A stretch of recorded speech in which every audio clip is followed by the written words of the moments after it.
Assalamu alaikum students. This is my last lecture of chapter number 2 and the topic is data organization and data analysis.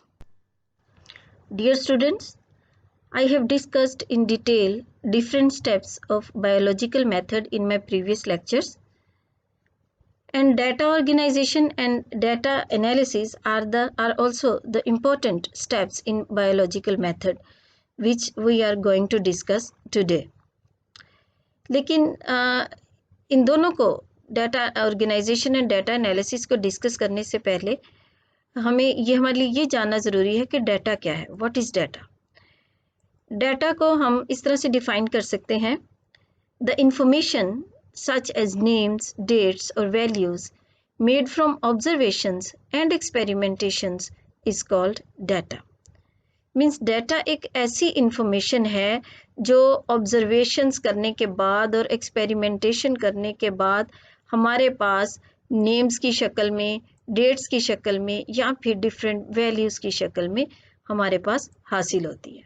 So in simple way we can say data is the information which we get after observations and experimentations.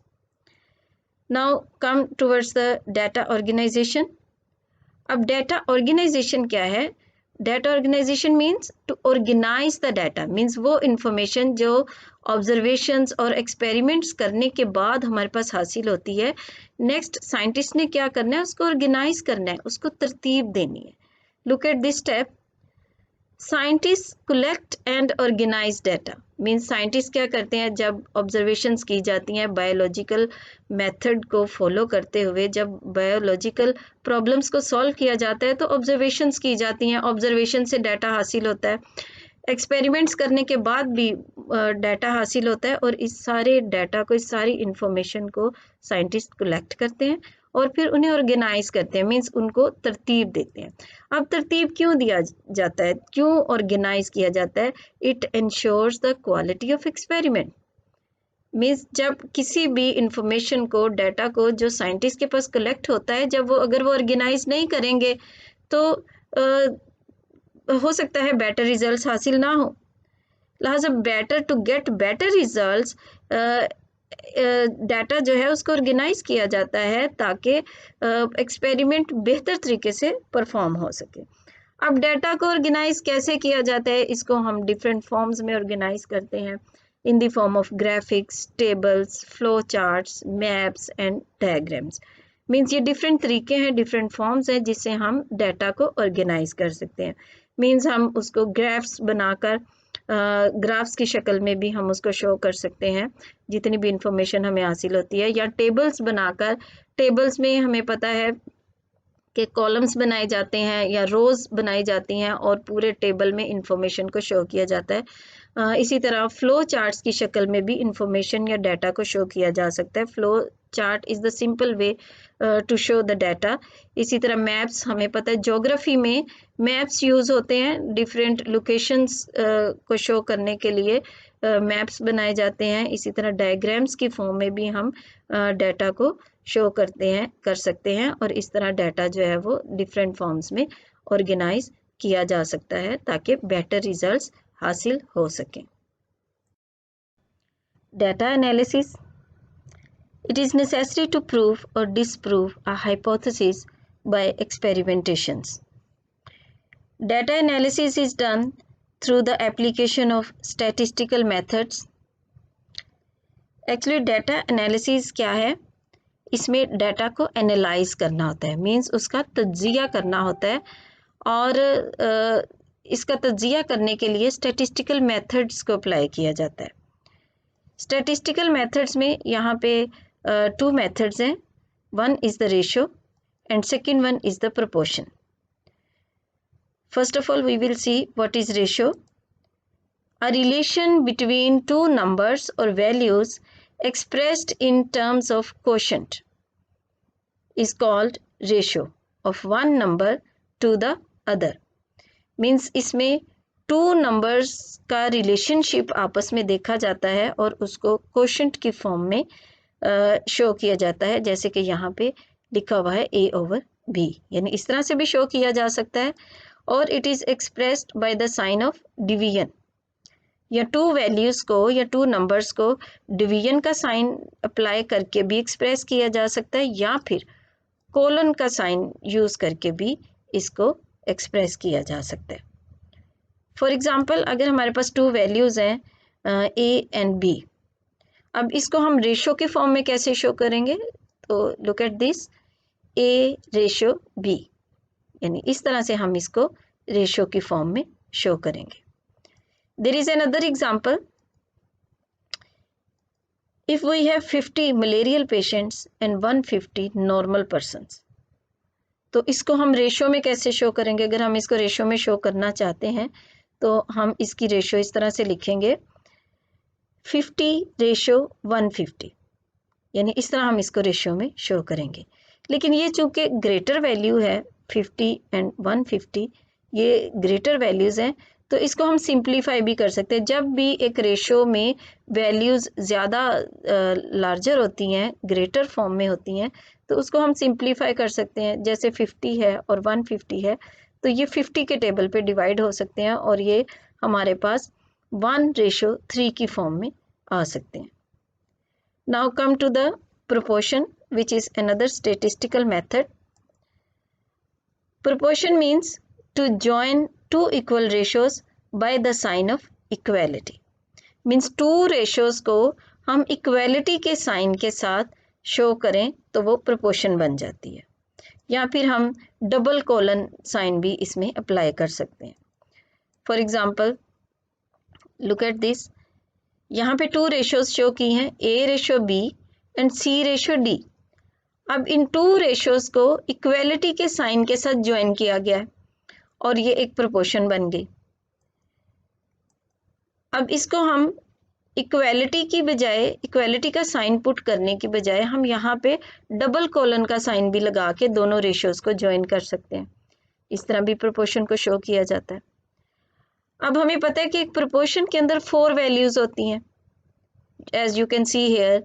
यहाँ पे A है, B है, C and D, 4 values या 4 numbers यहाँ पे show किए गए हैं। अब ये जो 4 वैल्यूज़ हैं, इनमें से नॉर्मली जब हम प्रोपोर्शन को किसी भी क्वेश्चन को या किसी भी प्रॉब्लम को सॉल्व करने के लिए यूज़ करते हैं, तो इन 4 में से 3 वैल्यूज़ जो हैं वो नॉन होती हैं एंड द 4th वन जो है उसको हमें कैलकुलेट करना होता है। मीन्स 3 वैल्यूज़ गिवन होती हैं और 4th वन जो है वो अननोन होती है, जिसको हमने कैलकुलेट करना होता है। अब हम अपने नेक्स्ट एक्सपेरिमेंट देखेंगे और उसमें हम देखेंगे कि किस तरह से रेशो को और प्रोपोर्शन को जो है वो यूज़ किया गया है। Now we will see how ratio and proportion are used to analyze the data. For this, we will take an example of a biologist who performed 2 experiments. In his first experiment, he allowed infected mosquitoes to bite 20 sparrows and 14 out of them got malaria. Means अपने experiment में उसने ये किया कि उसने 20 sparrows ली और उनको infected mosquitoes के साथ बाइट करवाया और उसने देखा कि उन 20 स्पैरोज में से 14 स्पैरोज को मलेरिया हो गया और इन वैल्यूज़ को उसने फिर रेशो की फॉर्म में लिखा 14:20। ये उसकी फर्स्ट रेशो थी। Then he performed second experiment and in his second experiment he allowed mosquitoes, infected mosquitoes to bite 100 sparrows.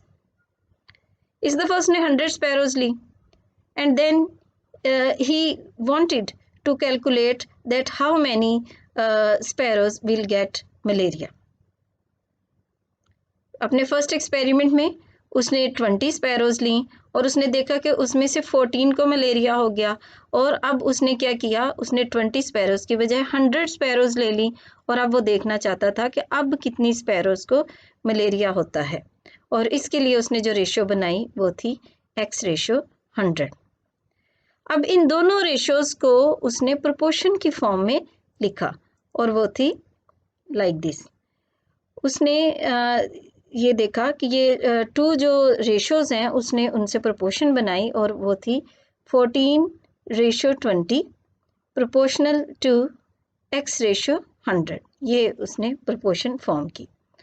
अब नेक्स्ट स्टेप में उसने क्या किया, अब हम जानते हैं कि ये जो रेशो की फॉर्म में हम कॉलन का यूज़ करते हैं, रेशो को हम क्वोशंट की फॉर्म में भी लिख सकते हैं, और इसी तरह टू रेशोज़ जो क्वोशंट की फॉर्म में होती हैं उनके दरमियान प्रोपोर्शनैलिटी को शो करने के लिए जो हम टू कॉलन का साइन यूज़ करते हैं, डबल कॉलन का साइन, उसकी जगह हम साइन ऑफ इक्वालिटी भी यूज़ कर सकते हैं। As you can see here, these are the two ratios which are in the form of quotient, means के 14/20, एक ये रेशो है, दूसरी रेशो है x/100, और इन दोनों को इक्वलिटी के साइन के साथ शो किया, और अब ये रेशो इस तरह से हमारे सामने है।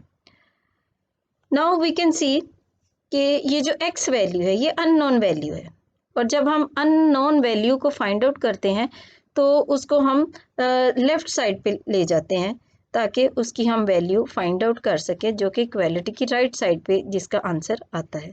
तो इसके लिए हम ये भी कर सकते हैं कि इन दोनों रेशोज़ को या दोनों वैल्यूज़ को हम एक्सचेंज कर लेते हैं, मींस कि जो लेफ़्ट वाली साइड पे है उसको राइट साइड की तरफ ले जाते हैं, और जो राइट साइड पे है उसको लेफ़्ट साइड की तरफ ले जाते हैं, ताकि अननोन वैल्यू जो है वो लेफ़्ट साइड की तरफ आ जाए। जैसे कि आप देख सकते हैं x/100 इज इक्वल टू 14/20। अब चूँकि हमने x को फाइंड आउट करना है, तो x को फाइंड आउट करने के लिए जो x/100 वाली वैल्यू है, मींस उसमें 100 जो है वो डिवाइड हो रहा है, तो जब 100 को हम दूसरी तरफ लेके जाएंगे तो वो दूसरी साइड पे मल्टीप्लाई होगा। हमेशा ऐसे ही होता है, जब एक वैल्यू इक्वलिटी के साइन के एक तरफ डिवाइड हो रही होती है तो दूसरी तरफ जाके वो मल्टीप्लाई होती है, और अगर मल्टीप्लाई हो रही हो तो दूसरी साइड पे अगर उस वैल्यू को लेके जाएं तो वो डिवाइड हो जाती है। ठीक है, तो यहाँ पे 100 जो है वो दूसरी तरफ, चूँकि हमने अब इसको सॉल्व करना है तो 100 दूसरी तरफ जाके मल्टीप्लाई हो जाएगा, और इस तरह ये सारी वैल्यू को जब हम सॉल्व करेंगे तो हमारे पास हासिल होगा x is equal to 70।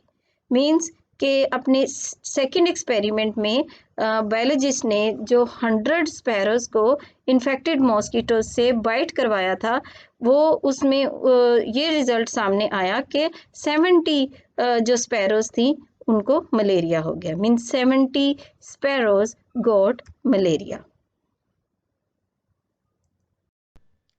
Bioinformatics. Bioinformatics is the branch of biology. It is the use of computational and statistical techniques for the analysis of biological data. जब किसी भी बायोलॉजिकल प्रॉब्लम को सॉल्व किया जाता है तो उसमें बायोलॉजिकल डाटा को जब एनालाइज किया जाता है तो उसमें कंप्यूटेशनल मींस कंप्यूटर से रिलेटेड और स्टैटिस्टिकल टेक्निक्स जो होती हैं उनको यूटिलाइज किया जाता है। इस किस्म की स्टडी को बायो इन्फॉर्मेटिक्स कहते हैं, और बायो इन्फॉर्मेटिक्स में बहुत सारे बायोलॉजिकल प्रॉब्लम्स को सॉल्व किया जाता है, जिनमें से कुछ मेजर बायोलॉजिकल प्रॉब्लम्स ये हैं। Number 1, gene finding, protein structure, protein interactions.